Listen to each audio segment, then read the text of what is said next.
Welcome back, everybody, to Total Nonstop Impact and J-Bone. That's this is you to say. Smash this podcast. This is the simulcast I like to do for all the Impact Plus specials. The new thing we have started doing last couple of months, guys.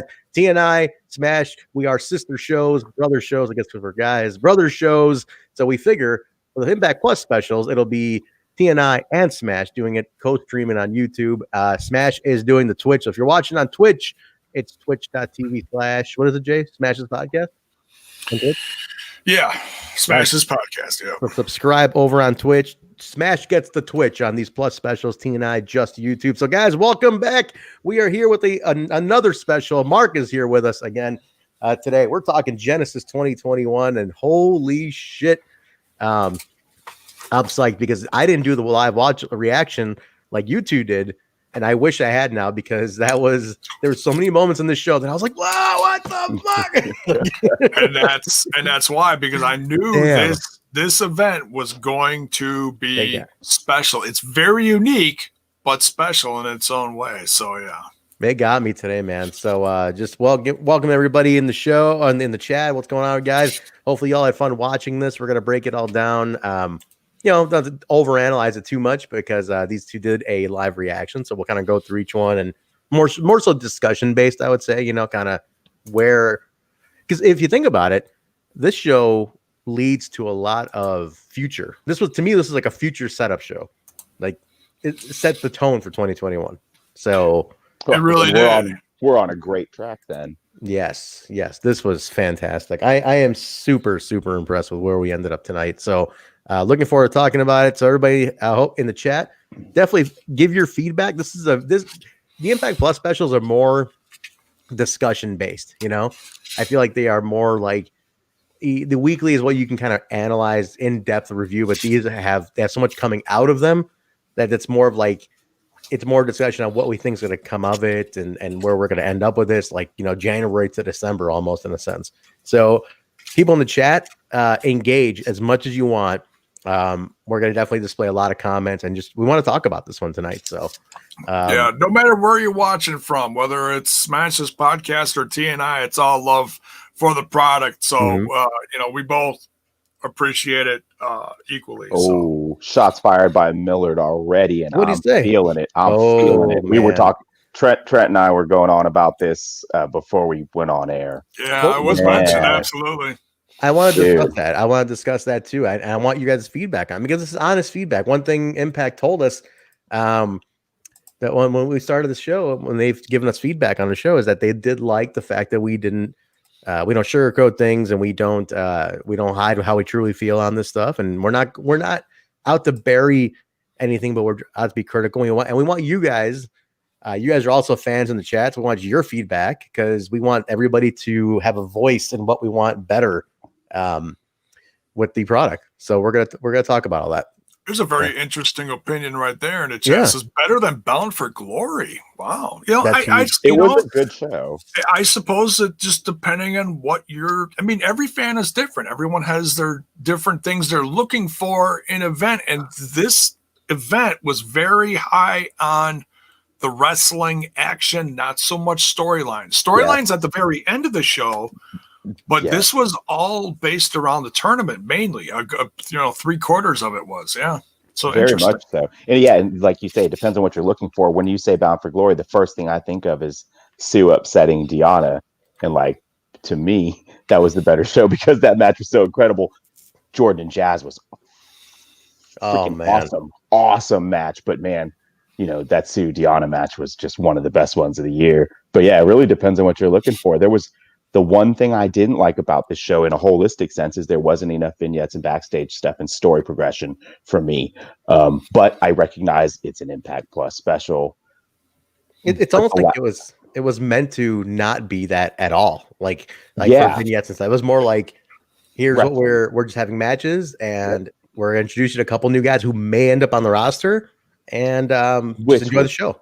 Super cool to see. I would say this too. We're talking about, the commentary's already come up. I'm just going to kind of stick with that as a theme because the commentary was rough tonight overall. But if you're going to have a tournament like this, bring in somebody like Matt Striker, who's very analytical, knows the move names, understands the sport from a sporting aspect, not from an entertainment aspect, because that's what you needed for a tournament. Yeah. And Josh and Madison were not up to the task in that regard. Not that they were horrible at everything, but in terms of calling the match move for move and really being a strong play-by-play, we could use somebody like Matt Striker in the booth for this. You know, this is a good point. I like where Mark's already. Let's start with this commentary thing because everybody's in the chat's already talking about it. That's fine. That's fine. Let's just get it out there right now. I agree with you. You know, also from the sense of it'd be good to bring in Striker or D'Lo or whatever, just to make it feel different because it's an Impact Plus special. So to me, it would feel like a special show. Different that it's like, hey, cool. This is a whole different realm being the Impact Plus. Let's have a different commentary team. You know, just even if it's a 3-man booth, just having some other voice in it would separate it from the weekly Impact on Access to me. That's what I would like to see. So that was one thing. Another thing I had, there were some moments in this where I felt the commentary did not give me a sense of urgency. So I want to put that out there. I want to put that feeling out to everybody in the chat too. Especially in the main event and the finals of the Super X Cup.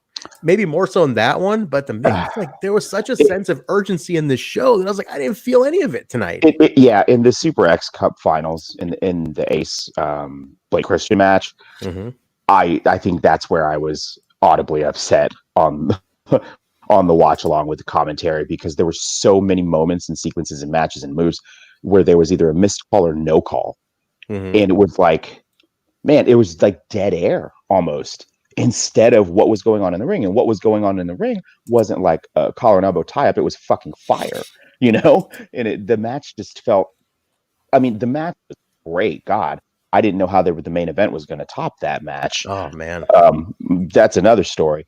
But the commentary match, I really, truly believe that we need a play-by-play person like Matt Striker, or someone like that, D'Lo Brown, someone with a really in-depth in-ring knowledge to go out there and call these matches.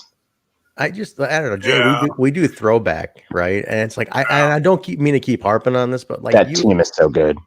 But just hearing a guy like the way Tenay, and I get it, people are different. I understand that, but there's an art to selling me on the fact when there's an urgency, when there's a panic, a desperation, a fear in a match, like a guy like Tenay would make me feel that moment. I'd be scared for the performer. I'd be in the ring, you know. And this is where like we're fans and we get into that moment. Like, I'm in the ring with this guy. I feel that pain. And Tenay, through his voice, you could tell his heart was beating out of his chest. Exactly. You could tell the stress that he was going through watching this live. You could close your eyes and be like, "Oh my God, I'm there with you." And exactly, that's what I wanted out of it.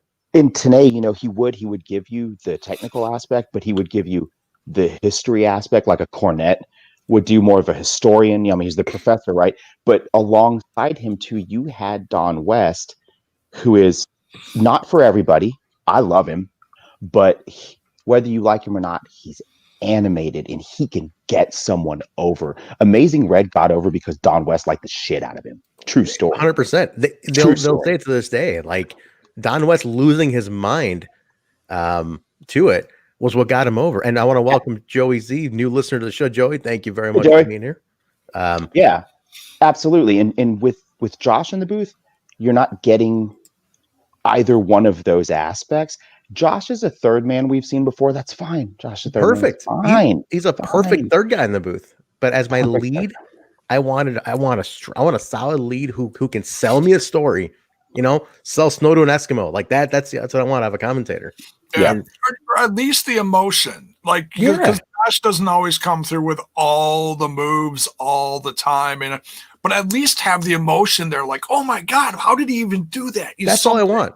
That's all I want is that emotion. Just give me the emotion out of the match. That you give me that, I'm fine.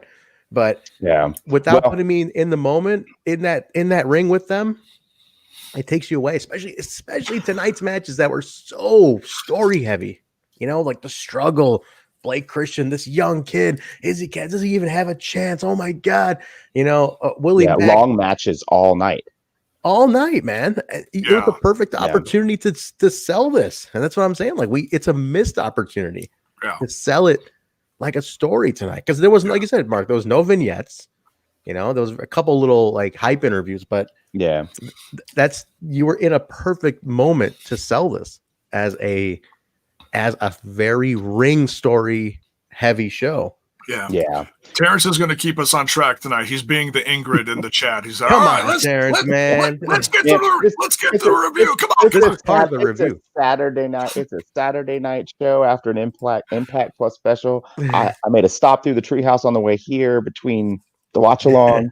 Man, it's about time we talked about commentary in depth. I disagree, Terrence. We're on the same page a lot, but yeah, it's a big part of the show, and tonight was one of the most egregious offenses I can remember of it doing the show's no favor all night. It was very it was flat. Really undersold it to me, and I was like, man, I don't get it. And I'm not being haters here. I really don't. I want to put this out there. We're not sitting here, as everybody knows. We put this product over more than anybody in the world. Honestly, absolutely, But today was one of those things where it's like, man, because the matches delivered so goddamn much to me today. I was like, can you imagine if commentary had the same level of intensity as the matches did, J-Bo? It's dude. He wears many hats. Josh is one of the he's one of the hardest working guys in the company. But for a special like this, where you're introducing what is possibly the future of the X division, and you want to put them over, you got to put them over. And you're trying to get new viewers and new people hooked in right now. And whether you want to like entertain the marks online or not, Josh is heavily disliked by a lot of casual fans. If you want to grow the product, he's not the guy to be the face. That's just facts. Somebody mentioned Morrow. Give me Morrow. That's a guy like Don West. Mauro Ranallo, in my opinion, is one of the best working guys in the business right now, period. I would love to get him. Morrow ain't going to come cheap, but it's definitely an investment in this brand's future. Yes. Yeah. So that we want, we want to state that because it comes up a lot, not only here, but it comes up on the weekly show.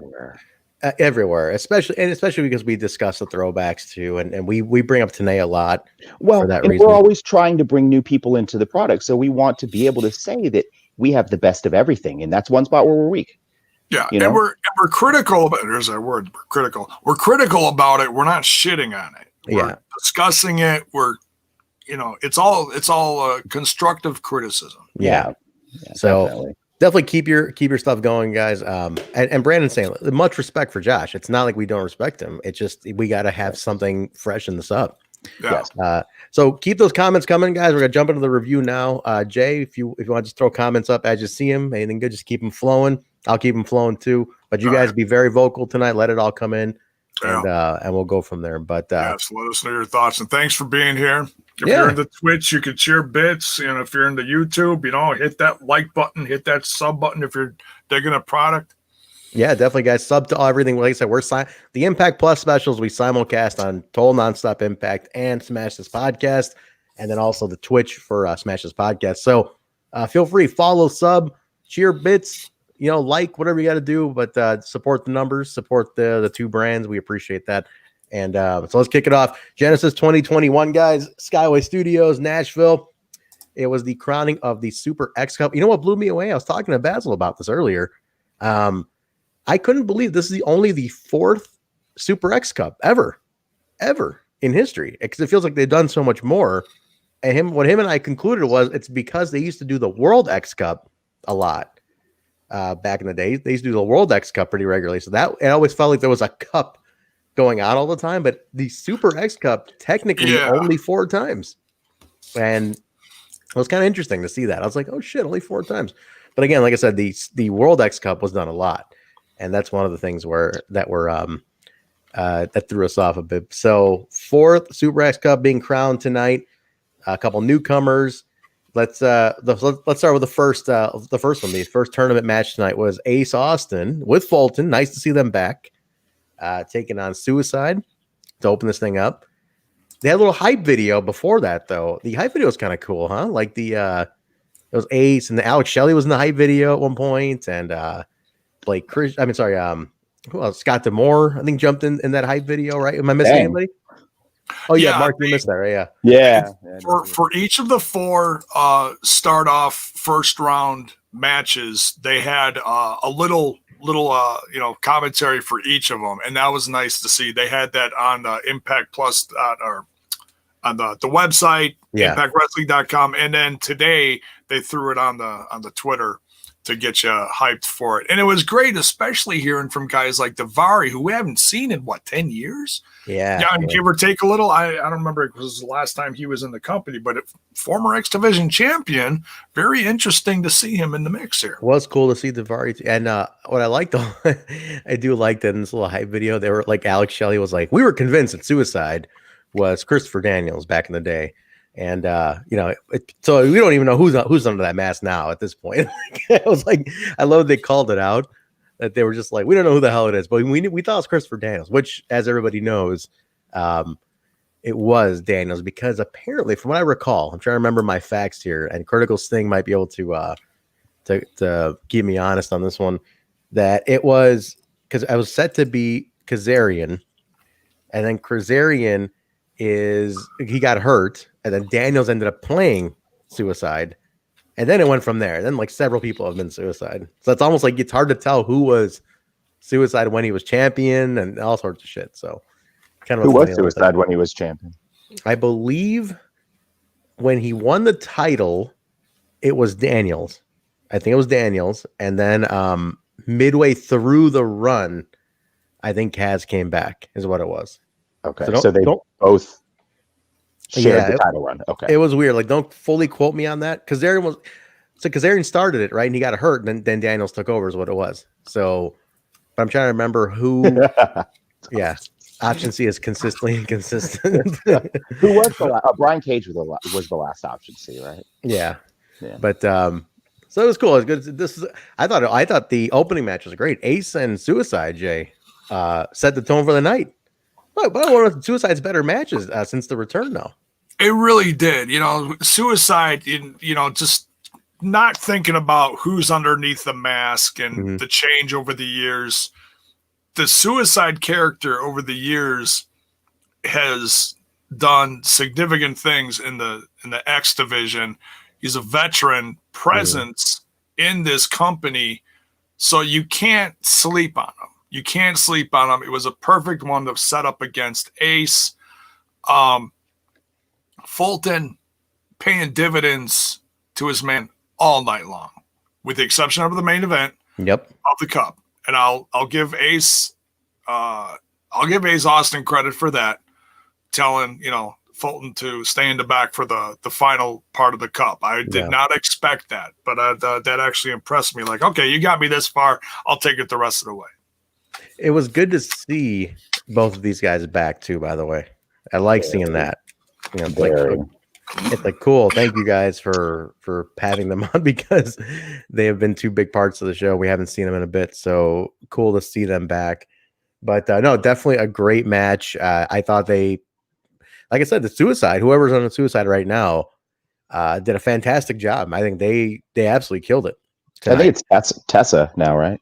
Oh, is it Tessa now? Or it's not AC Romero anymore? It's Tessa. Well, maybe I think they're splitting time under the hood. Oh, okay. I didn't. I was in and out of this match because I was having problems. But one comment on this: it is awesome to see them back. Super happy about that. What's up with the Fulton repackage? I thought, like, if it's just to get him away from OVE, I totally understand that. But I loved his look before. I thought he looked like a total badass. Now he just looks like another big dude right now. And I know we haven't seen him in full. Well, we've seen him in gear once, right?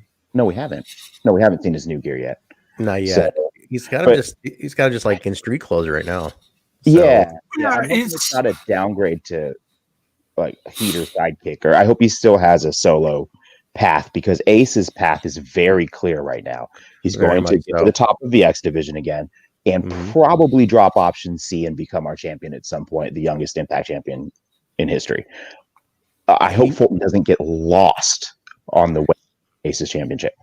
Well, I feel like he could turn out and to be like the Kevin Nash to Shawn Michaels deal, in that sense, or he's his heater and he eventually turns on his guy, that kind of thing. So there's story in there, but it's nice to see him back, huh, Jay? It is.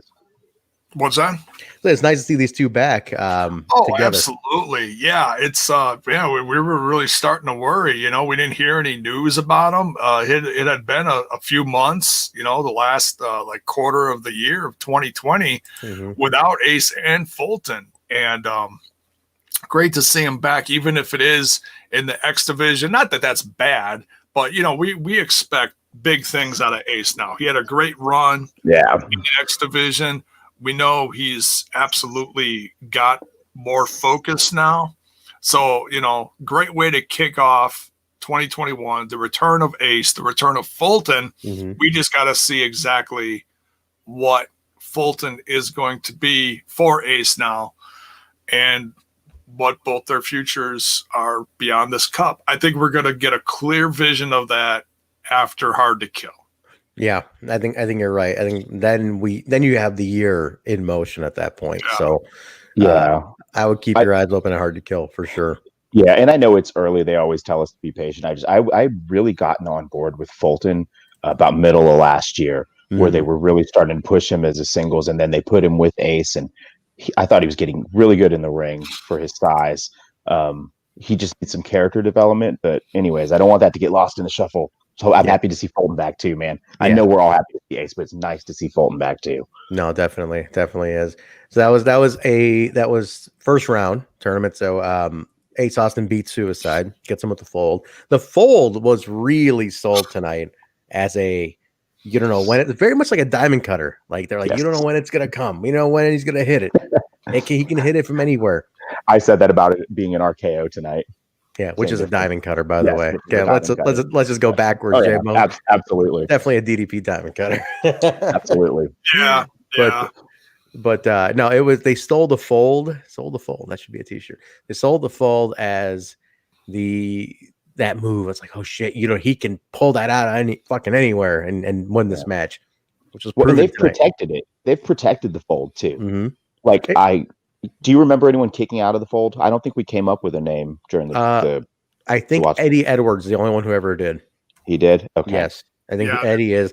The names are few and far in between. I think it's only Eddie. I think Critical Thinking can confirm this. That's how you protect a move. 100%. That's the only way you do it. But it's been safe, and I like it. I like where it's at. Second first round match. Now let's talk about this. These are two new guys, right? Blake Christian, Casey Navarro. They both get a pre-match backstage promo. I love Casey Navarro, man. This kid has something very special in the promo department. Jay, to Casey, talk about this. Let's talk Casey Navarro. This kid cut a hell of a pre-match promo. Cocky. Yeah. So he's just exuding in confidence. Mm-hmm. He had it, man. His timing was great. His arrogance. Blake Christian is more like the regular guy, kind of the fight from below. His promo wasn't engaging except for the fact that it definitely sold me on him because I like the one line a lot where he's like, I don't have a contract. I got no guarantees. I gotta win to make money and pay bills and take care of people I love and all that. I'm like, oh, cool. Is he going for the common guy thing? I'm wondering. Yeah, he came across as your average Joe just trying to get a shot, like the consummate underdog, and it makes you, a lot of people love rooting for the underdog, and he really was portrayed as one. Whereas Casey Navarro is like, I got this whole thing on lockdown. I got it. Came in with a crap ton of charisma and confidence. Blake's like, it just like, hey, I just got to work hard to get it done. And two very opposite ends of the spectrum. Yeah. But where they both brought it in the ring. I'll give them both that. They both brought it 100%. This match and I'd say one other match from the tournament was very hard to read as far as like predicting it. Yeah, because this one was like, oh man, these two, and Mark, you should go back and watch these first two matches because I know you were having connection issues. You'll love them. Yeah. These are good, but these two are kind of like, man, which one are they going to go with? You know, who gets the rub on this one? Who gets to get that elevation? Honestly, now Casey, I know Bill confirmed it that he had done, and we all talked about it. I completely forgot he had done some specials before. I forgot that he was on, but he actually tweeted out today too that he's like, a year ago I was on a special and I said one day I'm going to be an X Division star, and today here I sit, Nice. you know, in the Super X Cup. And then Josh even retweeted him. He's like, good luck. He's like, I said it then, I'll say it now. You definitely earned it or whatever. So the kid has something for sure. I think it's something very special and he can be built on. Blake, good in ring. I need a character. What's the character? That's all I ask with him. Is Hungry he kid? Hungry kid? But it's Hungry like, kid. I need more out of that though. You know, I need more out of the Hungry kid. You know what's nice about this though? It's nice to see the X Division is still a destination. It's still bringing talent. Oh yeah. Because it has such a history, you know. Exactly. It's an amazing history to it. Well, when you hold that belt, the names attached to that belt have gone on to do unbelievable things around the world. It's true. As long as the X Division is kept strong, which it's never too weak, even in the bad, still a strong division.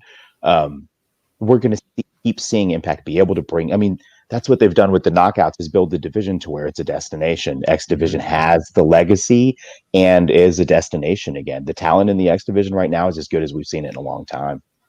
One thing they didn't do, Jay, confirm this for me. Daivari had a match. He had a pre-match, and that's the next one. It's Daivari and Cousin Jake. Well, let's talk about it now. So Christian does beat Navarro in that second first round match and advances. A great match.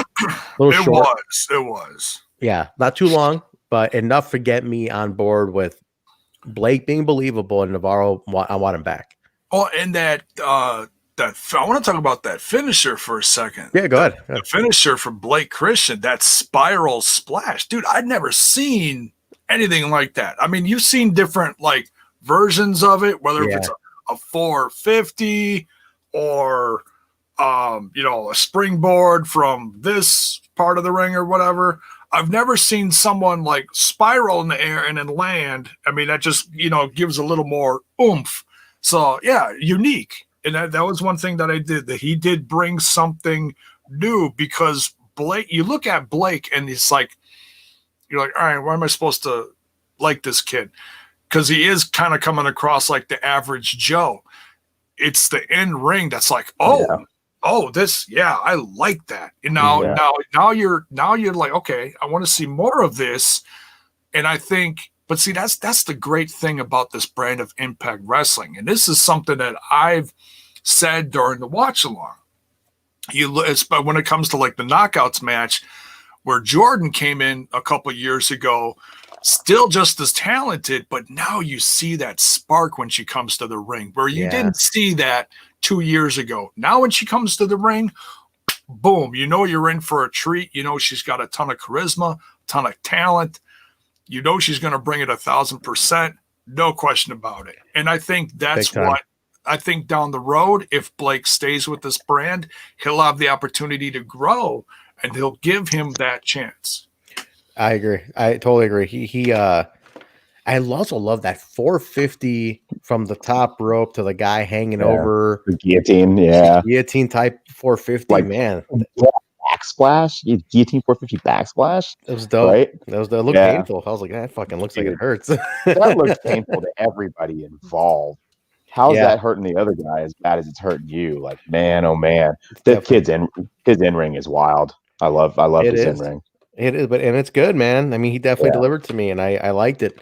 Let's talk about this. So next one. So Blake does win. Next one in the first round is Cousin Jake against Daivari. Great pre-match promos from Jake. Mm-hmm. The Jake one set up to me that something's happening here. Something's definitely happening with Jake. I don't know who I am anymore.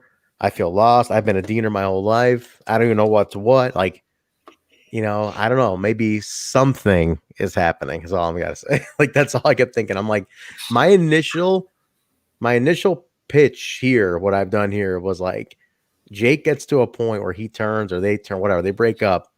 And he's like, I don't need to be I don't even know I don't even need to have a name. Like something where it's like, I'm not defined by being a Diener. The Diener name hurt me. The Diener name broke me.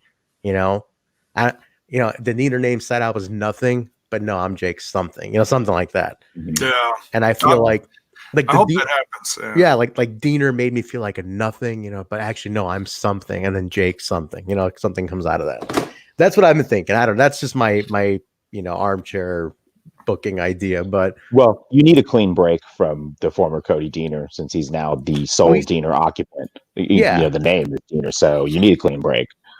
Yeah. And on top of that, it's like Diener. It's like Cody's a whole different animal now. Yeah. He's.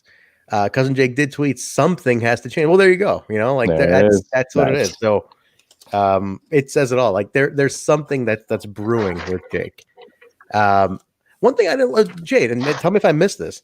In Daivari's little portion, I like how Jay points to his head. He's like, let me remember. I'm trying to remember. Let me get ready for this. In Daivari's little pre-match thing, did he mention he was a former X Division champion? He mentions his history. He did mention some history and that he is teaching that next generation in his own wrestling classes. Yeah, in his school. That place that he has with, I don't think he mentioned Ken Anderson, but he's got the place in Minnesota with Ken Anderson. Mm-hmm. And that I don't remember the specifics of any other specifics of it, but I'm sure if he didn't mention it, I'm sure they mentioned it on commentary because he is a former X Division champion. Oh, they did show the old footage of it, so I'm sure they did. But they didn't mention him being champion. They did. They showed him wrestling. Maybe they didn't, but I know they showed the old footage of him. They did. They showed him wrestling. What's his name? Consequences Creed, who's now what's his name in WWE? Xavier Woods. Xavier Woods. Yeah. They showed him wrestling him. But they should have mentioned he's a former champion, though. Why don't you guys mention the guy as is next division champion? You know what's crazy though? He's in better. He looks like he's in better shape now than he was back then. I mean, not by a ton, but the guy is just jacked. It's jacked. Carved out of stone, like thick jacked. Like it's bananas. Like how jacked this guy is now. He's like, got a body like a Greek god. It's nuts.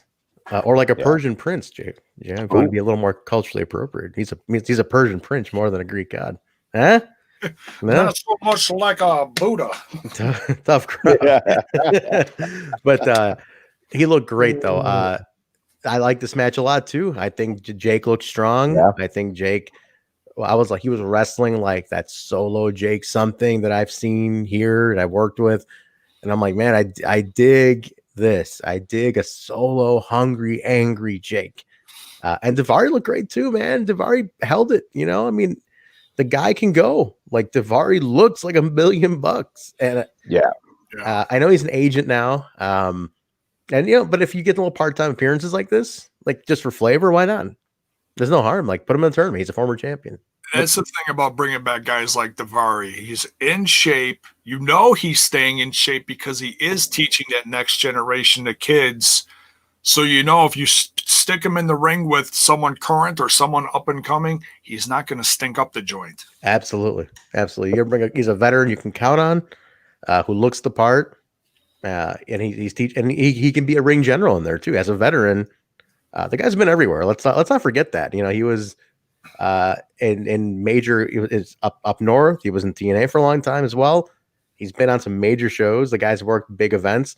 Yeah. He knows what's going on. This brother's great too. And I bet you he costs a lot less than RVD.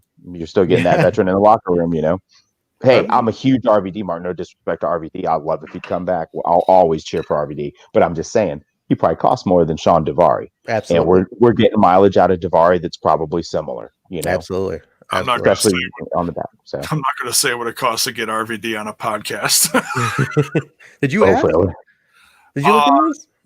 In a former podcast that I was with, we asked, and let's just say it was a lot of green. 5 digits. 5 digits and a lot of green. To make it, to come on an up and coming podcast for charity purposes, mind you, it was for charity purposes, And he said, screw it, I'll just say it. It was $15K to come on the podcast. Come on. Wow. 15,000? Yep, 15,000 to come on our podcast, and we were doing it for charity.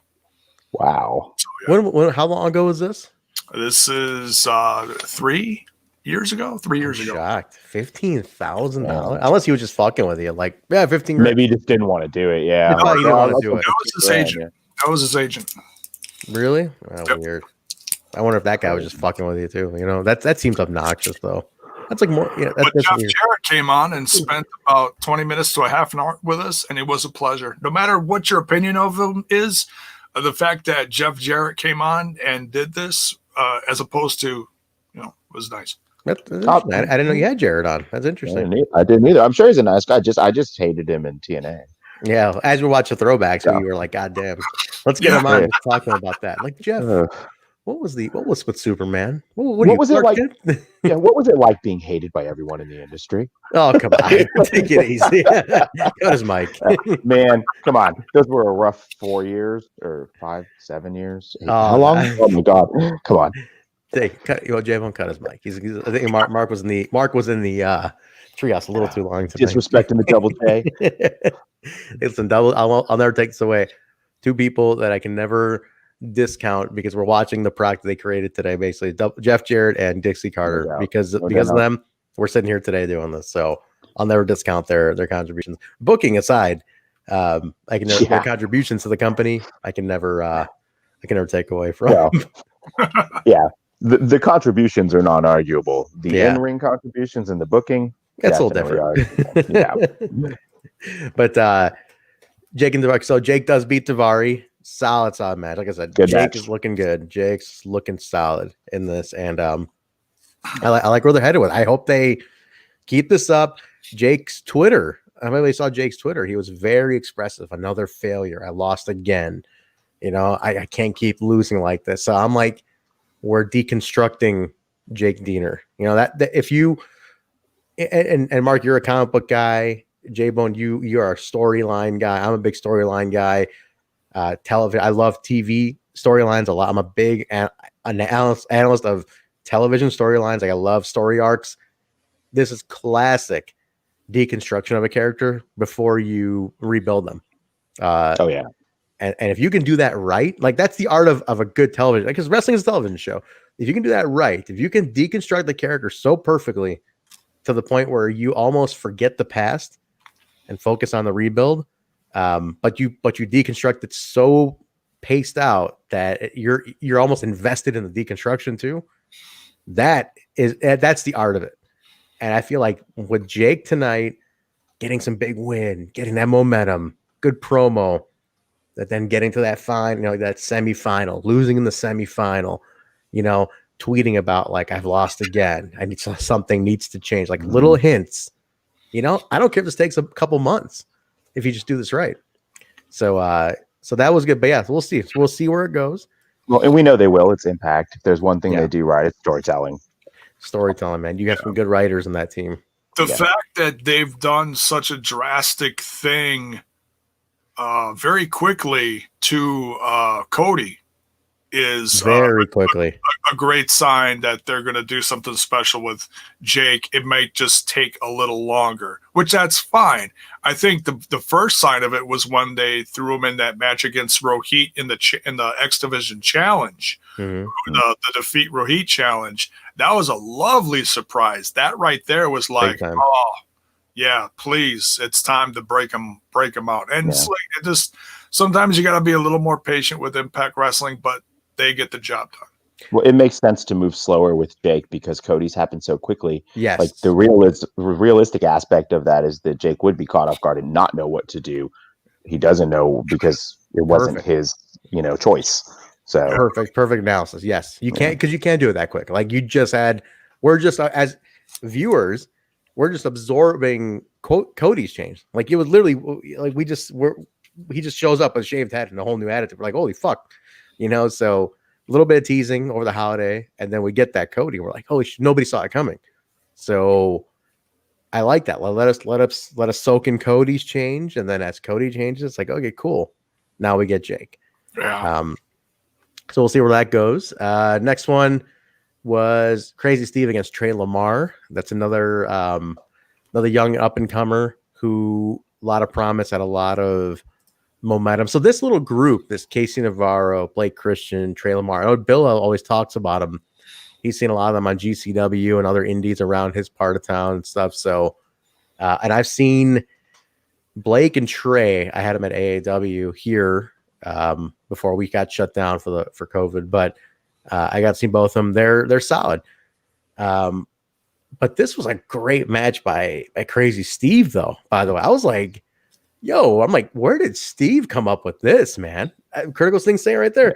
We were talking about that later on in the night, that this was really a spotlight show for Crazy Steve to prove he's not a gimmick character. Man, he looked good in all of his matches tonight. Got in lots of offense, had some good long matches, nice sequences. Man, really big night for him as a wrestler, as a talent in the locker room. Huge night for him. I love how unpredictable all night he was. He would do stuff, and it was so entertaining. Mm-hmm. It took a while for the match between Trey and Crazy Steve to get going, but that's okay, because we haven't really seen. We've seen some comedic stuff with Crazy Steve recently, and the whole Wrestle House gimmick stuff, but now in ring, like he had a whole oomph of momentum going into this tournament when he won that 4-way on the last Impact Wrestling. Yeah, man. So now he's in the tournament. He's got this confidence, and he just got all kinds. I mean, they put the exclamation point on Crazy.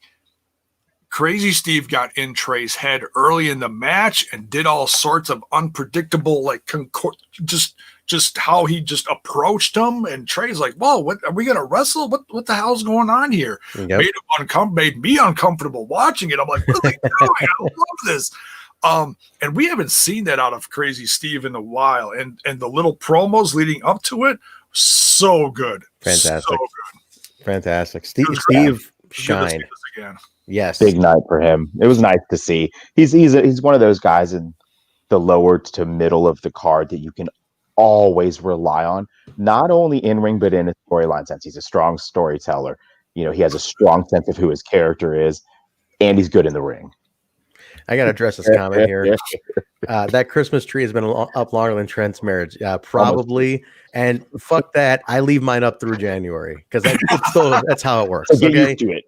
No, most of the people in Chicago got them up in January. I live right in the city, a lot of high rises, and I can see all the trees. Everybody got trees. I'm not alone here.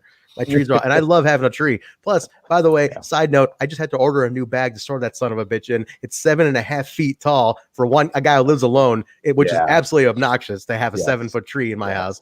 But I have it, and I got to take that fucking thing down myself. So until that bag arrives, I'm not taking it down. Which I'm not going to take down anyway until the end of January. So get used to it for 4 more shows of TNI, 4 weeks of TNI to have, or 3 more weeks of TNI to have that thing in the background. Said my piece. But the lights on the record show are going to stay. Guns blazing.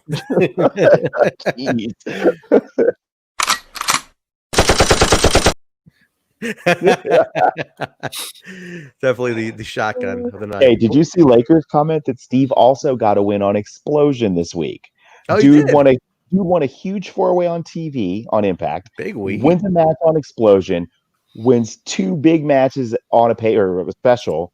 Like, awesome! What a week for that's our athlete of the week right there. That's our wrestler of the week. Is Crazy Steve. Crazy Steve, man. Interesting. Big week. Yeah. We'll talk about it on the Plus Weekly tomorrow night, which we do tomorrow. So we'll discuss Crazy Steve having a good week. But very cool. Very cool. Crazy Steve killed it. Absolutely killed it tonight. Zach Bonifer's asking about the predictions too, Jay. How'd we do? Oh, Mark did great. Me, no comment. I was 8-1, and I only lost the main event because Moose quit. Did you think I had Moose? You had Moose? I had Moose winning. That's the only match I didn't. I don't think anybody saw that finish coming though. That was fantastic. Amazing. God, what booking that was. We'll talk about it. We'll get to it in a few minutes. So Steve does beat Trey Lamar. Trey was okay. Trey. I want to see a little bit more before I give a final determination on Trey Lamar. Actually, I would love to see Trey take on like KC Navarro. Yeah, You know, you might see it. You might see it too. we might see it. So I want to see him take on one of these other guys who's hungry for a spot. You know, kind of like, hey, we were both in this tournament. We didn't come up winners. Let's see who the better man is, kind of thing. That'd be kind of cool. There you go. I like that. A couple explosion matches. Yeah. Something That'd not be awesome. so out of another realm like Crazy Steve, where there was a whole lot of wow, Yes. just like Yeah. from character to wrestling, Mm-hmm. or just wrestling based, just so we can get a little more, back and forth, as opposed to Trey's like running for his life, like Yeah. Like, what the fuck? What is this guy? Like, this fucking clown. Like, what the hell's going on? That's a monkey, man. You gotta love Crazy Steve. He kicked the monkey, though. He kicked the monkey. Yeah. Alicia was not happy about that one. Our very own Alicia was. Trey kicked the monkey.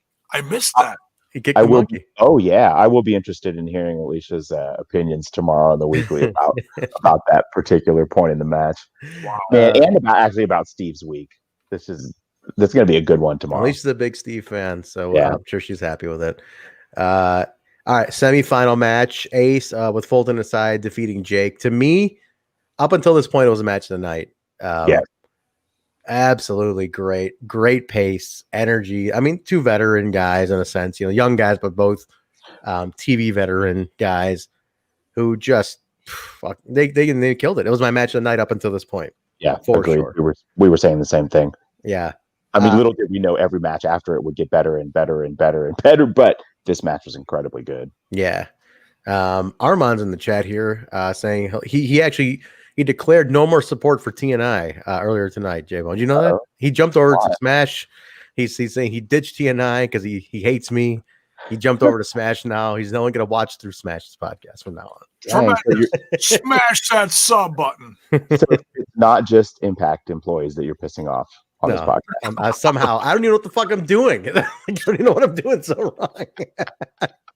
But it's too many Christmas lights. No. I guess so. I guess I have more up here actually on this counter in front of me. Hey man, I went all out. Okay, just because you got the bachelor pad doesn't mean you can't go all out for Christmas. Come on, there you go. No, Ace does win. This was a tough spot because as soon as I saw this, I was like, damn, what's worse? I knew that Ace would get the best of him here, Yeah, but the match was great. Not too much more to be said other than it was just a very good back and forth match. Yeah, and this set up what we saw from Jake eventually later online of him starting the deconstruction of Jake. Like, this is really kicked into second level now with the deconstruction of Jake. So I am looking forward to that. So let's see where that goes. Yeah, and the whole point of Jake being in this was to move into a story position for him anyways. Yes. Yeah. And what better, I mean, Ace was going to win. It doesn't hurt Jake. Like, Jake didn't come out of this looking bad in the ring at all. Not at all. So he looked good. We'll see where it goes. I eagerly await to see what happens with Jake. Next one, guys, we got so next semifinal is Blake Christian and Steve. Blake does beat Steve. To be honest, I didn't think this was going to happen, Jay. I didn't think they were going to put one of the unsigned young guys into the finals. So I didn't see that. I hear Did you? I got everything right except Moose. Wow. Okay. I wrote down upset. Yeah, that's what I thought it was. Yeah, it was. But again, he's a name coming in with a lot of hype, Like, you're going to get that extra match out of him against Ace Austin. Like, why wouldn't you book that if you have him there for tapings for this? True. My thing was like, you just don't expect, like, that's a lot of shine for an unsigned kid, Sure. Maybe he is signed. Maybe. But to put him, like, he is forever in the lexicon, right? Like, he's forever in there as a finalist in the Super X Cup at Genesis. Yeah. That's a big deal. And it's like, dude, you were never part of the company yet, so it's like, shit, that's a hell of an endorsement. And I think the kid really, he put it out there. I gotta go to Blake Christian. He might not have much of a character, but he gives it all in the ring, though. I can't take that away from him. He definitely gives it all out there. Truck saying, don't tell Twitch that he's on YouTube now. Thank you, Truck. I can count on Truck for being a hell of a hand, hell of a guy. So no, that was cool. So Blake does beat Steve. That was setting up the final, right? It sets up Ace and Blake for the final. So, and we're gonna get to that one, but definitely didn't see that coming myself. Did not see it coming. Jay, you have anything on this one? Any thoughts? Just said it was a major upset. Yeah.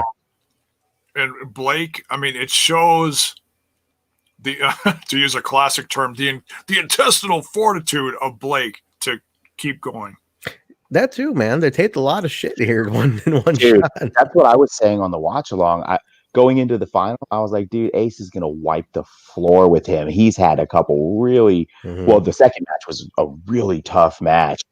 And then you knew going in with Ace, it was going to be a tough match. And they went. How did you guys clock that match? The finals match? I did not. I don't. And my results don't have times with it. So it was long though. Like they had a good amount of time. But we'll get to that too. Yeah, this kid's good. He's good. I'll look it up in my usual place, see if they can find it.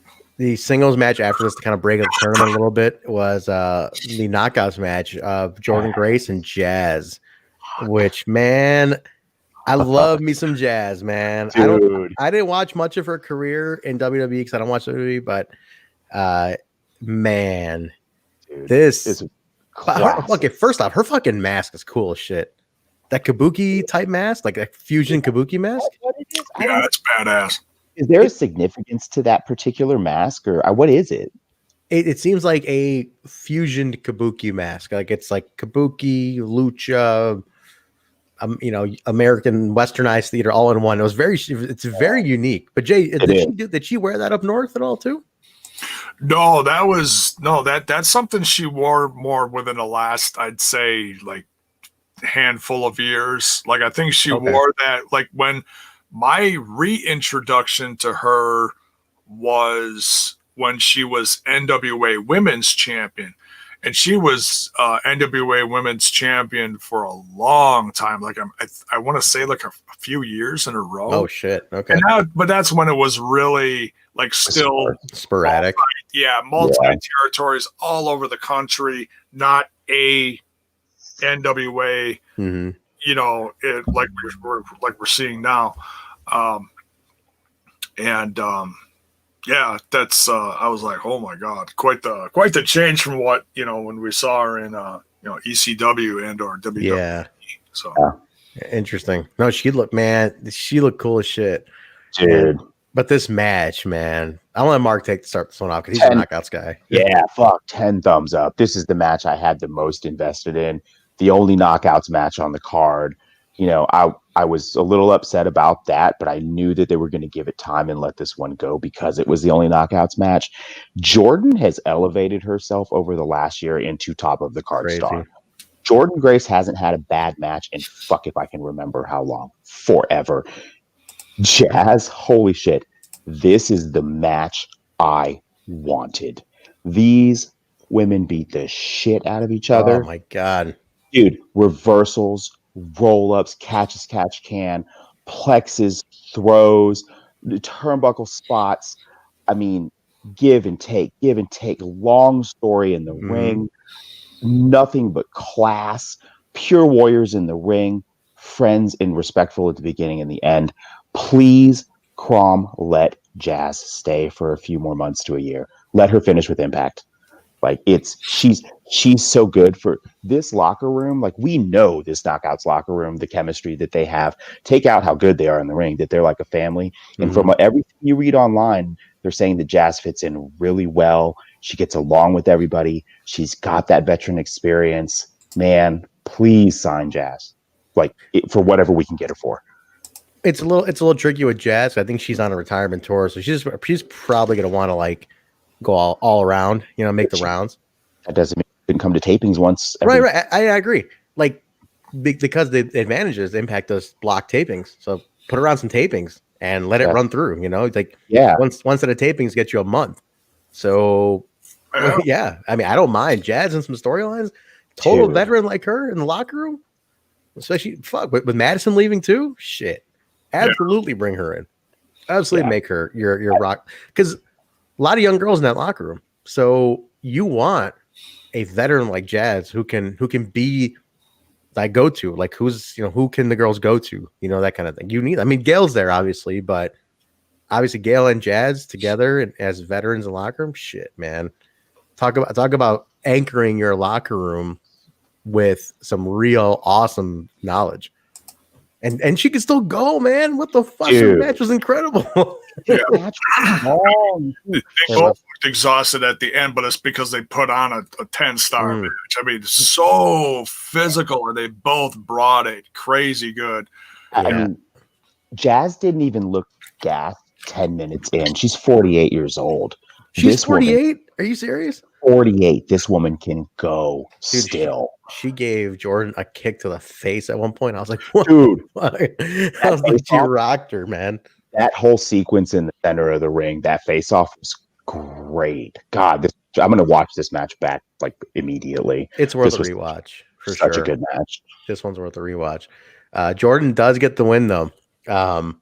Did I miss something, or did the count? Did she seem like she kind of kicked out right at the 3 almost? Yeah, I think there may have been a miss from Toll there. Maybe, or it's like he didn't hit the 3. He didn't like hit the 3 hard enough. Like it felt like for like a split second, I was like, did she kick out? Like I didn't catch that 3 solid. I have to look that back. I didn't see that. Look that up. People in the chat tell me if I'm wrong, because it just felt like either she kicked out at the 3 or like he just didn't hit the mat hard on the 3. So it felt like, did she kick out? Like what happened? And then they rang the bell and Jordynne flowed with it. So I was like, okay, well, I guess it's okay. I really didn't hear the 3 is what I'm saying. So either way, it's a phenomenal match. I thought this one, they rocked it. Absolutely rocked it. Yeah. Brandon says that tornado DDT.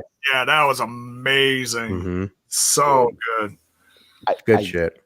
The Knockouts division is the cream of the crop, the premier division in the world.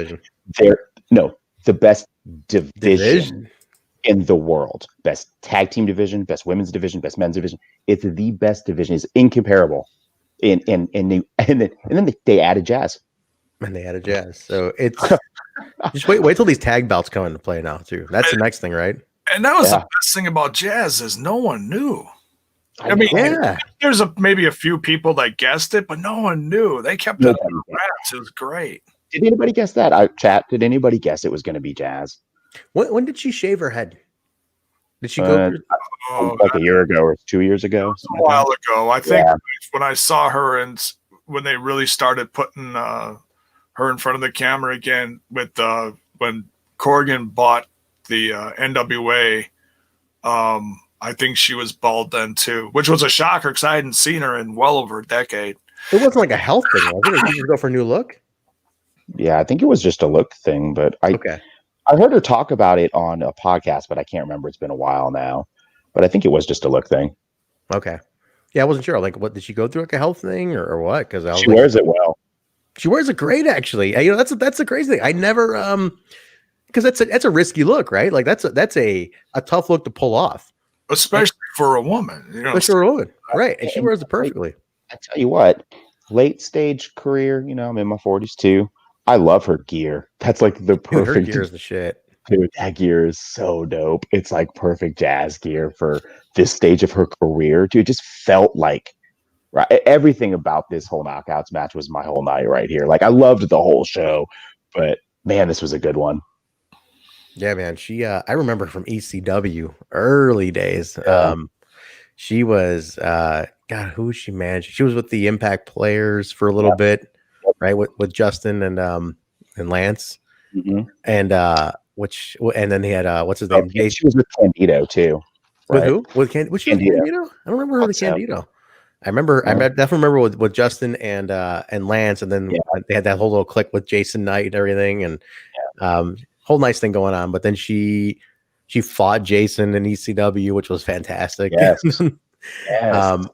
But then she was kind of sporadic towards the end there. But I remember then she showed up up north WWE and that had a huge run up there for almost 10 years, I think. Yep. Then she won the belt a couple times up there. I think. Did she? 2 times, I think. Josh said tonight. Yeah, I think it's 2 times. Yeah. She's absolutely she's a legend, man. I guess 100%. And then she bounced around a lot, but man, good for her, man. She's a solid performer, and she's married to what's his name, Rodney Mack. Is that right? Yeah, Rodney Mack. Yeah, they have a school in San Antonio, like 2 hours from me, 3 hours. Oh, they 2.5 do. hours. Oh, they're Texas based. Okay, nice. Yeah. Is That he? San Antonio's popping now, man. Thunder Rosa, Jazz, Rodney Mack. Like, Very true, man. dude, it's popping over here now. All of a sudden, Texas was one of the greatest territories in the country at one point, and Texas, they'll talk about all the time. Texas got murdered. I mean, the Texas territory was like no one could draw in Texas for years at one point, and it started coming back in like the horrible mid-teens right now. Like, it started coming back a little bit, dude, but it was bad for a long time. In the late 80s, when McMahon swooped in and bought Houston Wrestling, and then I think WCCW was actually sold to someone else, right? And then eventually shuttered. But he destroyed it, and no one would book in Texas. Our indie scenes, I still think, are behind a lot of other places, considering Yeah, they're coming up again, though. It's also such a big spread out state, too. That's yeah, you know? Yeah, that's true, too. But you're right, San Antonio. I think Austin is really starting to pop again. To Houston, starting to pop again. So they're getting there. They're starting to come back up. Dallas, I think, is still in a way butchered in a lot of ways. Like, I know they had a mania there, but for the most part, I think Dallas still just got its ass whooped a long time ago, and it still hasn't fully recovered yet. But the other cities, NWA country, big time too. So they got really cold shouldered when the WWF came in time. too. So yeah, but that's a story for a Patreon day. Yeah, for sure. Hey, there's a crew I used to run with back in the day. There's Dizzy. What's up, man? St. Louis, way back. Oh, big time wrestling at the Chase. If Truck is still in here, Truck or I know he knows that territory stuff. But Adam Impact, our buddy, lives in St. Louis, and him and I talked about wrestling at the Chase.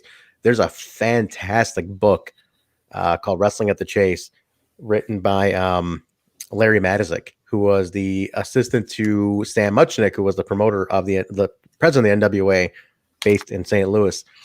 Wrestling at the Chase is actually, funny enough, the Wrestling at the Chase DVD series is now on the Impact Plus app under the Classics section. Yes. Oh, cool. Yes, it's on under there. I actually bought the DVD set from High Spots, but it's all on, or most of it at least, is on Impact Plus under Classic Wrestling. So you want to see some old classic St. Louis territory NWA stuff? It is on Impact Plus. There you go. But the book is great. Who was their big champion out of that territory? Well, they were an NWA hub affiliate. Yeah. Did they have any local belts or no? There was a St. Louis championship, a Missouri title, which was held by everybody, like a who's who. If you Wikipedia the Missouri State Heavyweight Championship, it was held by everybody, mostly Harley Race, but everybody else. Like, he was from St. Louis, he was from Missouri. Yeah. But it's fantastic. So check that book out. It is really, really good. Okay, so that was the women's match. Final Super X Cup. Ace Austin, Madman Fulton against Blake Christian. Absolutely killer match. And the finish was fucking phenomenal. Like, at one point, I was like, are they giving this to Blake? Like, I really thought Blake was going to take this at one point. Dude, that fold to finish, my God. Well, that corkscrew fold. Yes. What you got, Jake? I love the fact that right at the top of the ramp, Ace sent Fulton to the back. That made me feel, it's like, you know, because I said this all night. I was like, oh man, Fulton's helping him again, which it's fine. But in a special tournament like this, I was like, I would have really preferred to see Ace do it on his own. But Ace sent him to the back for the main event of this tournament. That made me feel a lot better for it, you know. So, Blake certainly had a much better chance. Yeah. And, man, I mean, Blake really was a workhorse all night going through this tournament. And to face Ace one-on-one, I know a lot of people assumed Ace was going to take it, but seeing how good Blake was, I mean, this is honestly the first time I myself and so many other Impact Wrestling fans are probably really getting the first time to put eyes on Blake and see what this kid is all about. Man, he we were joking about this when Scott came out at the end and had the papers in his back pocket. We're like, there's that contract. Give it to him. We haven't had a feel good moment, one of those in a while. We don't have crowds right now, but that still would have been a feel good moment. Oh, for sure. You'll get it though. They'll soon come. But no, this was a great match. This absolutely hits the jackpot. We're gonna go ahead and play the jackpot slot machine here. That absolutely. That's not jackpot. But anyway, I hit the jackpot. Yeah, no, someone gave me this gag gift for Christmas. I opened it up yesterday. I'm like, yeah, you were like, I'm gonna put this on the internet. I'm totally gonna work this into the show. That match, everybody, was women. jackpot. It actually does light up and shit too when it wins. It lights up and brings all your money back when it wins. But I'm like, I gotta work this gimmick into the show, brother. But no, good stuff. Ace Austin is your suicide mask. That was supposed to be your gimmick. The suicide mask. You've worn it once. I have won it once. I have it. But no, I was really hoping I won the jackpot here at least one time during these polls. Is Slowpoke in here tonight? Is he going to make me a Ty Valkyrie mask? Is there a Ty Valkyrie mask on my face? There should be. Just like her face on top of my face, like superimposed. Well, Slowpoke, our buddy Slowpoke was he doesn't do late. He's a dad, man. He's got to put the kids to bed. And he's got to go to he's off to bed, man. That's what happens. Not like Mark. Mark's in the tree. Mark puts the kids to bed first, goes to the tree house, and then it's like, I'm gonna do some fucking wrestling reviews. Got to know how to do it, man. I get it done. That's how it works. But no, definitely a great match, a good final, like one for the ages. Honestly, this is one that I think this just repropels Ace back up, and you're gonna see this 21 is gonna be a very big year for this kid. Oh, so. I am on the fence if I think they give him the title this year. He's still so young. If they gave him the title this year, I wouldn't be shocked, especially because BFG is so late into the year. But man, he's going to have a huge year, possibly world championship year. Mm-hmm. He might be the Impact World Champion this year. Yeah, it could happen, man. It's only January. We got a lot of story to go this year. Man, oh man. But he'd have to get through Moose potentially if what we all think is going to happen happens. That'd be a wild. I don't even know how that shakes out. I don't know, but that brings us to the main event. Now let's talk about this. This main event deserves a little extra time here. So I got to mention one more thing about Blake before we continue. That other finisher he has, where he puts his opponent on the top rope and does the 450 splash to the guy's back and flips him over. When he did that to Crazy Steve, that just blew my mind. The fact that he's got that move and that spiral splash when the guy's laying face up on the mat. I'm like, wow, this kid brought two finishers to this tournament. No wonder he got to the top of it. He came to play, man. Like the kid delivered today. I was very impressed with him tonight.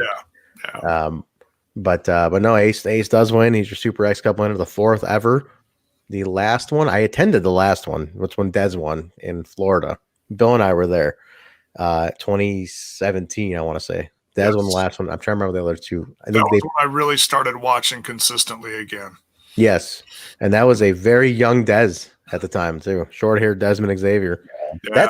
That's a unique one, too. If you guys go back and watch the 2017 Super X Cup, you got ACH in it. Sammy Guevara's in it. I forgot who else. There's a couple of interesting names in there. International Tasmo in that one too. Phantasmo's in that one. Yep. Yeah, that was a good one. Ishimori. Ishimori's in there. Yeah. And that was when he was Bullet Club. Yeah. It's before Bullet Club, I think. Before he went Bullet Club. Could be. Yeah, it was before he went. I know they did mention it while he was with Impact Wrestling. The second time through. Yeah. Yeah. But no, 2017 is a good one too. That's a really good one. All right. Main event, guys. This is it. The I Quit match. This is a feud that's been building for weeks or months, I should say, at this point. I should start it off in right about Bound for Glory time, like almost November-ish. And this was Bully Mac and Moose I Quit match. This was not for the Impact title, which I wasn't sure. I was like, is this for the Impact title? But it was not for the Impact title. TNA. I'm sorry, the TNA title. My bad. TNA title. Not for that, but this was, he agrees to quit.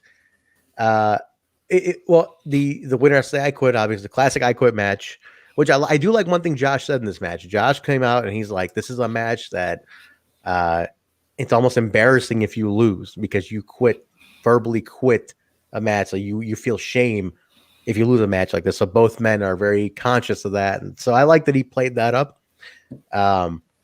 But man, Jay, this match was brutal as hell. They beat the shit out of each other in this match. This match made me so uncomfortable a few times. Oh my God. I physically was like thrown back in my chair and just like I had goosebumps, like those, not like, ooh, like you hear that song on the radio and you get goosebumps and you got that great, no, like the uncomfortable, like, oh my God, what the hell did I just see? Can I please unsee that? And then they kept replaying like Angles. the different angles of Willie Mack's head smacking off the ramp with that power bomb. That power bomb was brutal. Dude. I jumped on my couch. I was like, "What the fuck?" Yeah. Critical Stings comment sums me up at the end of the match too. Like, just God dang, when Willie went over the guardrail and he slapped the floor.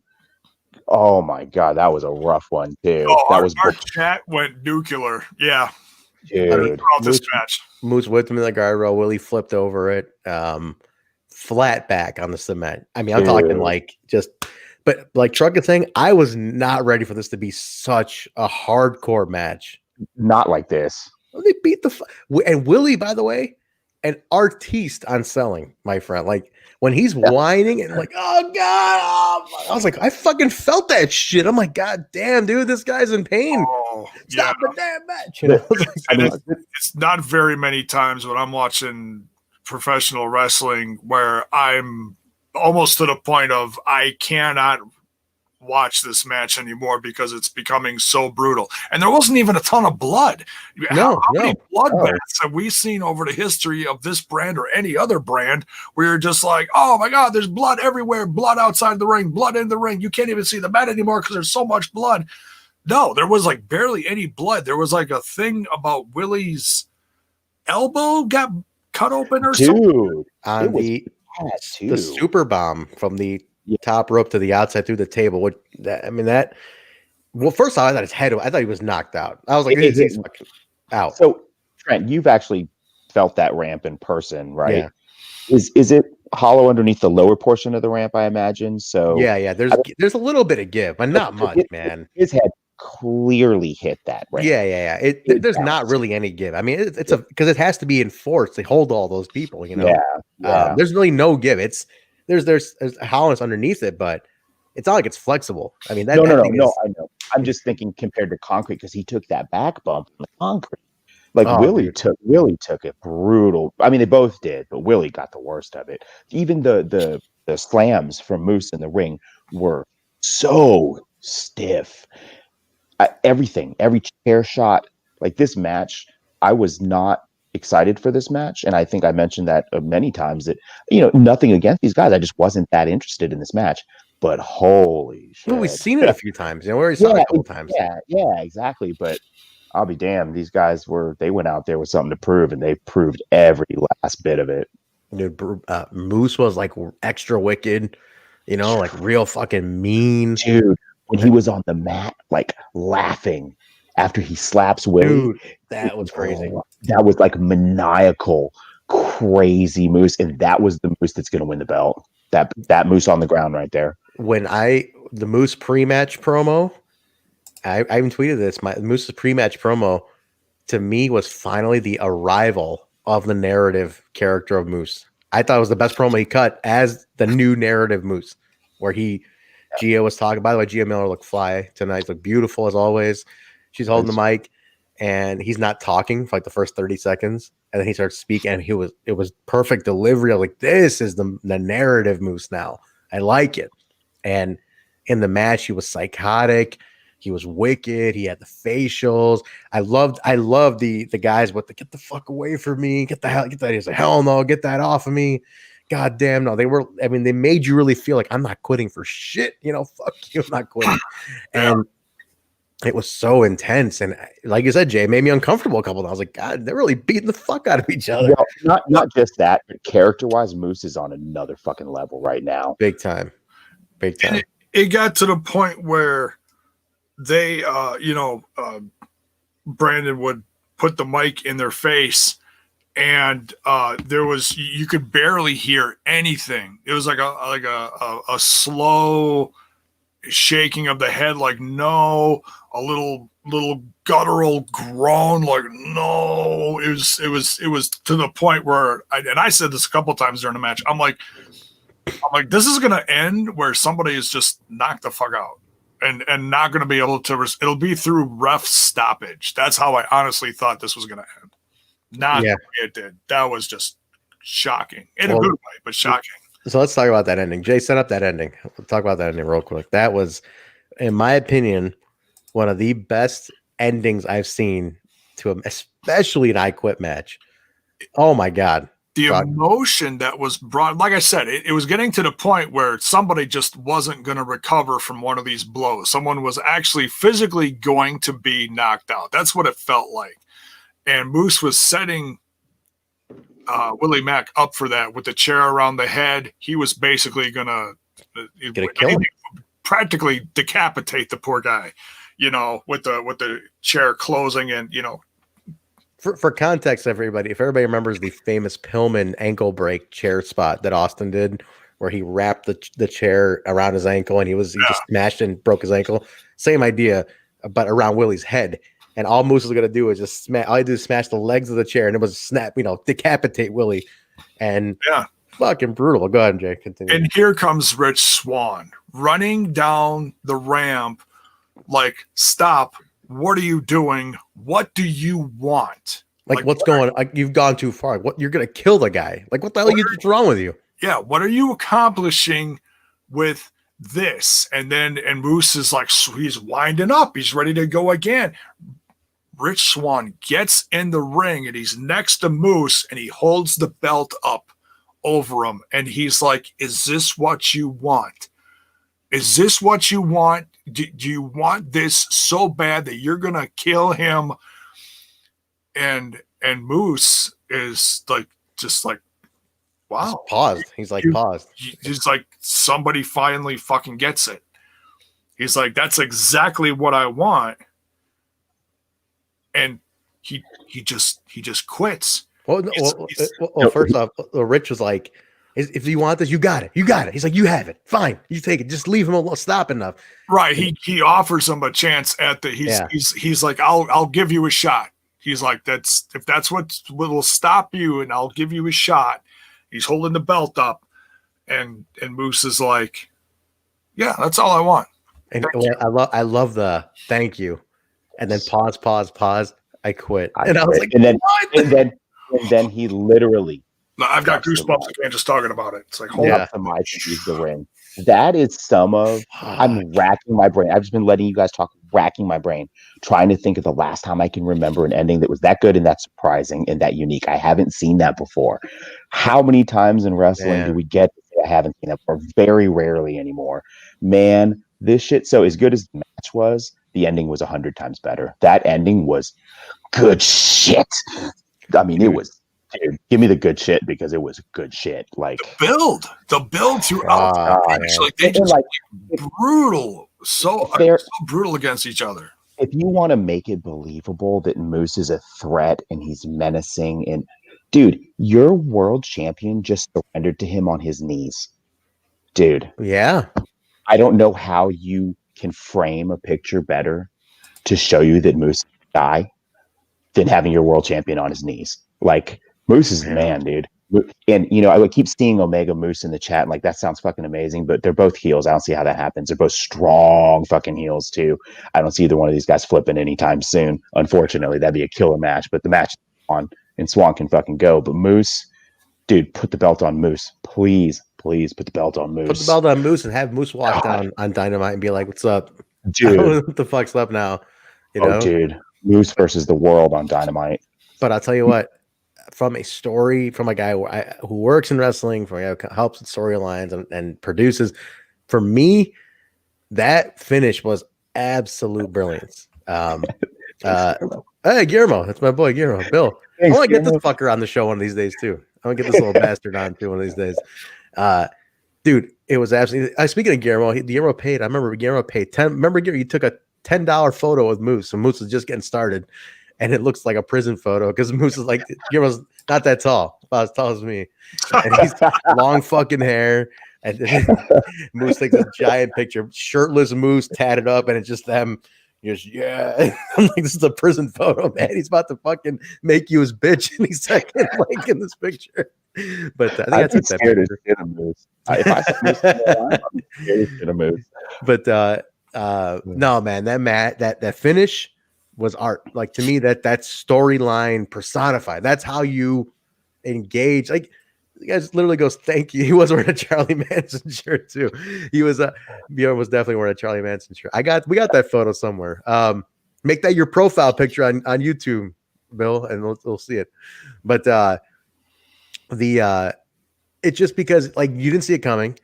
And just that perfect delivery. Thank you. I quit. And it's like, fuck. And then Swan's like, what the fuck? And the thing is that you have to give the nod to the consistency of Moose's character. This has been 6 months of build of taking old Moose, putting him through the narrative, then developing the separate part of the narrative outside of EC3's influence.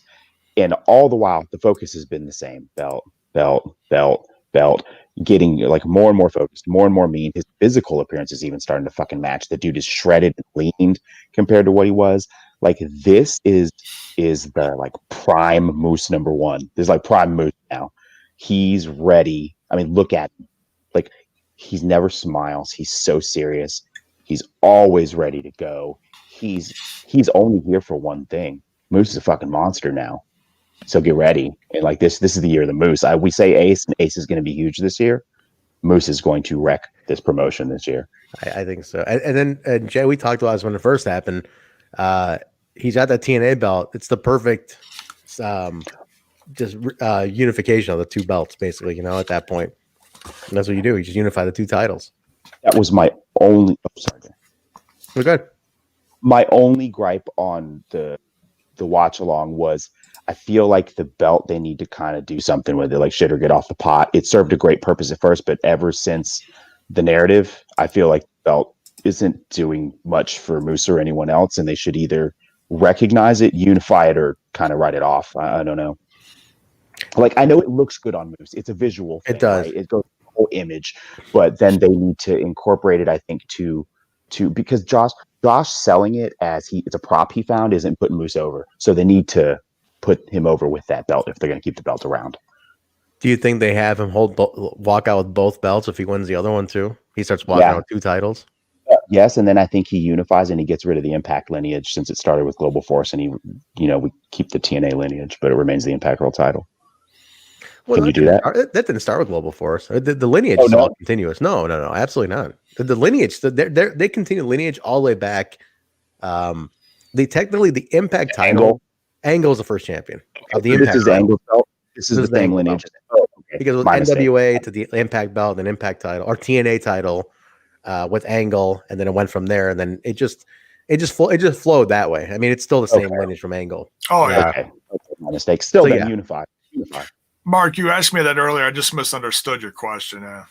It's actually you're not unifying it because it's the same lineage. It's just he's holding a prop version of it. I don't know how you write that then, but I feel like the belt needs to have a story that's bigger than what it does at the moment.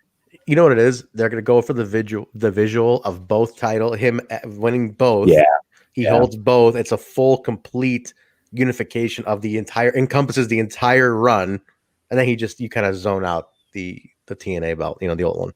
He's watching the Impact. I don't know. He says, "I've got this one." Like that's all I wanted. Something. This was a placeholder. Whatever. Yeah. I can't wait to see what they do with this. Whatever it is, I'm here for it. It's going to be great. It's been such a crazy, awesome journey to see Moose ever since his heel turn with Austin Aries. Yeah. His evolution has been so unique and so fun to watch. And I know some of us got a little impatient wondering what the hell is going on with the whole EC3, and it seemed like it dragged a little bit. But now we know what it was. EC3's storyline with Moose was the end game to get Moose to this point. Moose has reached his narrative. He's focused. Mm-hmm. He knows what he wants, and now, as of tonight, he knows what he's gonna get. So when does this match happen? That's my question. Rebellion? That far out? Do we wait till? Yeah, well, let's see what they advertise after Hard to Kill. We still don't know what's coming up after Hard to Kill. Because At if least you I wait, don't think we do. you wait till Rebellion. Yeah, that's April. I feel like Revolution is going to have an impact tie-in, probably Swan and Omega. So I feel like you might have a storyline buffer right there to carry you. You could put Moose. I mean, Moose has run the roster, but you could get to Rebellion. Moose is strong enough to carry him to Rebellion. It's just you'd need at least 2 feuds probably, or one really strong one to get from here to there. More like Rebellion. It's so far out. My only issue with that is that you stretching what we saw tonight for 4 months could be a challenge. Yeah. But that said, you might even there's a small possibility we might even have partial capacity crowds by Rebellion. You know what I mean? Like it's 4 months out. There's a vaccine out. We might start introducing 50% capacities by then. I mean, maybe if you're operating under the assumption we could see something of a crowd at some point, then that reinforces it even more for me that you wait, because Moose has spent a long time earning this, and the reaction will reflect that. Because as we know, some states are more likely to open before others, right? So Tennessee was actually one of the somewhat looser one before too. Like you could have it where, they might be a 50% capacity state, or they go somewhere else, or who knows? But I mean, to do it in front of some fans would be better. So I don't know, man. There's options here, and that's 4 months of vaccine distribution and mandates starting to loosen. Like things can shift in 4 months, as we've seen. So I'm just trying to think of how you get there with Moose. 4 months. It's 4 months, a long time. That's my only concern. Jay, you were going to say something though. I think this is a great way to distract until you get to that point.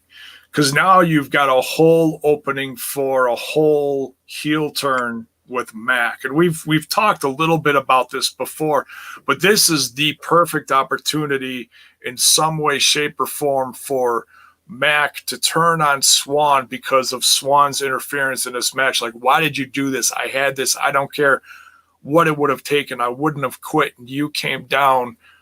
And I mean, Willie won the match, but he's going to be pissed at Swan now because of how he won. That's my guess. Like, I didn't need your help with that. I should have done it on my own. Because Willie's got a lot of pride. You know, he does. That's one thing we know about Willie is his pride levels through the roof. So, yeah, I could totally see, and that's how he maybe goes with Moose. I know we've tossed that around too, but he'll turn on Swan, and we'll get heel Willie Mack versus Swan at the next one. That's my prediction. There we go. So and that's how you deter it away from Moose, but then back to Moose. Yeah. So another bridge you could use to get to Rebellion is the obvious AEW tie-in. You could easily tie Moose into a feud across promotion and forget about his march to the title for 2 months because he's wrapped up in that. I mean, I would have to think if you're going to send people to AEW, Moose is on that short list, of people to put forward. You could, man. There's a lot of. I know I'm speculating like crazy, fancy booking. How are we going to get there with Moose? We know he's on the road to the belt. 4 months does seem like a long time, but Hard to Kill's out. You can't do anything at Hard to Kill. We already know that, unless Moose interferes in the main event. But do you see that happening with everything that's going on in that busy main event across promotion? I don't know, man. I don't know if this plays into it. That's my only thing. It's like you could definitely but it's like you have like 3 routes you can take, and it's a matter of which one they go with. There's a lot of ways you can do this. It's just a matter of when you want to do it. Not so much how. The how can build in like 3 ways. Yeah, it's just when. You know, do you want to wait till Rebellion? Then you got 3 months, and how do you stretch it 3 months, Jay? You know, it's tough. You know, it depends on what they want to do more, how much of this, how much of that. You know, it's how much of the AEW stuff is going to take place. It's just they've got a few different ways they can focus it now. I mean, the X division has a whole starting line now. Like, hey, you got all these guys. what's going to happen with them? That's going to be the big question. The AEW is another chapter. Moose and Swan is another chapter. It's there's so many different directions this company is going to go now. The women's tag championships, you can't leave that out. There's going to be a lot of different great focus points for this company going into the rest of the winter and springtime. So, hey, I'm here for all of it. I don't care. I'm loving it. Same. Yeah. Either way, it's going to be fun, guys. But that's Genesis 2021, everybody. That was What a show. Impact Plus special of 2021, an absolute hit. I think we a lot of unexpected stuff, a lot of setup for the rest of the year came out of this, and it's a look at the stretch. We had Impact on Tuesday, we had Genesis tonight, we had another Impact the go home show for Hard to Kill's Tuesday. Then they have Impact Wrestling Week on Access. Where it's Good Brothers watch along movies, documentaries. What's that?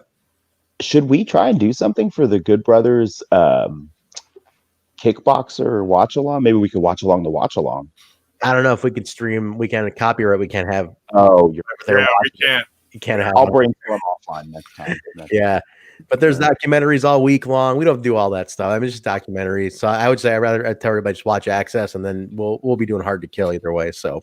Yeah, Hard to Kill will be on, and then we'll go from there. But guys, that's it. Let's wrap it up. Let's start getting our plugs in here, and we'll be back tomorrow night with the Impact Plus Weekly, the Open Forum show talk, Explosion, Open Forum. Try to make it a little quicker tomorrow because we have so much content this week, so it won't go too long tomorrow. But definitely check out Explosion on the Impact Plus app. But let's get our plugs in here. Mark, where can people find you? Nice and easy. I am Taya WO. Taya World Order on Twitter. That's it. J-Bone. Wow, they're watching us on both channels tonight. Total Nonstop Impact and Smash This Podcast. Where can they find it all in case they're on one or the other? You can find Smash This Podcast on Twitch, and you can find it on YouTube and all the socials, the Facebotch, the Twitter box, and the Instanek. And now, also new for 2021, Smash This Podcast is on audio. You can get it wherever you get most of your audio is either Spotify, the iTunes, the Google. It's the anchor is anchor.fm/Smash This Podcast, and then it just shoots it out all over the place. So there you go, guys. So look for Smash This Podcast. The Total Nonstop Impact, guys, can be found wherever podcasts are found: Apple Podcasts, Stitcher, SoundCloud, Google Play, iHeartRadio, TuneIn Radio, Spotify, Pandora, Amazon, all audio versions as well as video at twitch.tv/Total Nonstop Impact and youtube.com/Total Nonstop Impact. Rate, review, subscribe, follow, sub, cheer bits, whatever you guys got to do. Please definitely support. It doesn't cost you anything to follow or give a like sometimes. So please at least go ahead and do that if you're not already doing it. Add us to your favorites, whatever you need to do. So we appreciate that. The show can be found on all social media platforms at We Talk Impact on Twitter, Facebook, Instagram. Just type in We Talk Impact, and then Total Nonstop Impact comes right up. So give us a follow on there. ProWrestlingTees.com/Total Nonstop Impact as well for all your t-shirts and merch. And I think that's it, Jay, right? This was the co-stream between Smash This Podcast and Total Nonstop Impact, guys. Impact Plus, Genesis 2021. Absolutely a fun time tonight. And we really appreciate you guys hanging out. So thank you guys very much for doing that. Do we have an outro, Jay, for this on this show? I don't think we have an outro here. Not really, because it's there's a countdown you could do and out, but that's because it's on both formats. I don't really know. Yeah, you want me to rap straight out of Compton? Yes, please do that. We're doing the co-stream, so our sound stuff's not the usual TNI stuff, guys. We appreciate you hanging out. So I guess we can end it with the here, I'll play this and we'll play the who booked this. No, I shouldn't play. Todd and Kenny Machine Gun for the outro. We don't have it in here.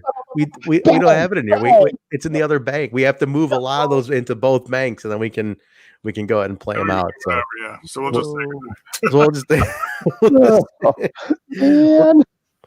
just we'll play. I gotta play something. Here, I'll play the Jim Mitchell. What the fuck by Jim Mitchell. All right, guys, let's get out of here. We'll talk to you guys tomorrow on the Impact Plus Weekly. Have a great night, everybody. Thank you. What the foul did you do?